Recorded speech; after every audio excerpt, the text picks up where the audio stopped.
How you going? It's Danny and Justin from the Duct Gurus here again. This is the first thing that we ever do when joining up HVAC ductwork, is we put the rubber on the duct.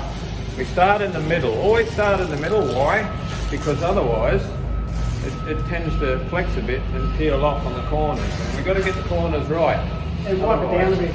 And give it a wipe, make sure there's no dust on it. And that is the first thing that we ever do when we're installing ductwork. And then we just rip him off, and we have just installed a seal. We lie that ductwork down, ready for the next piece.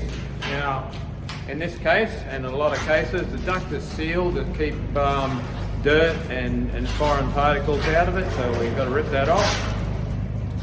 And Justin here is doing a good job of making sure that's all. Now we put that aside and keep it it all sticks together, and we keep it in a clean place so we can pick it up later, because we don't leave a mess behind. That's another thing that we mustn't do. So that goes down.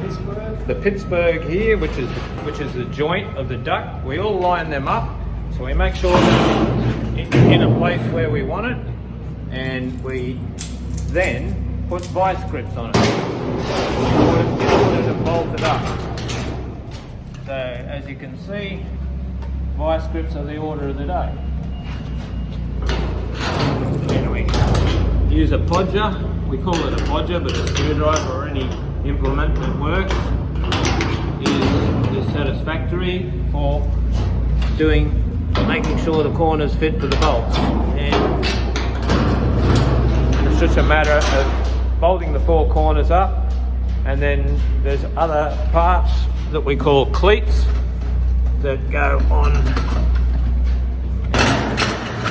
the middle, and the cleats go on there like that.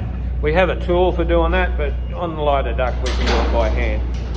And that is the very first thing we need to do with installing air conditioning ductwork on a building site, or anywhere really. But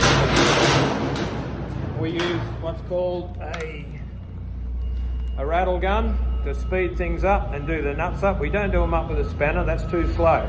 This is a fast and quick way, and we've been doing this for 20 years like this. Once upon a time I used a spanner, not anymore. Anyway, goodbye people, and see you in the next lesson.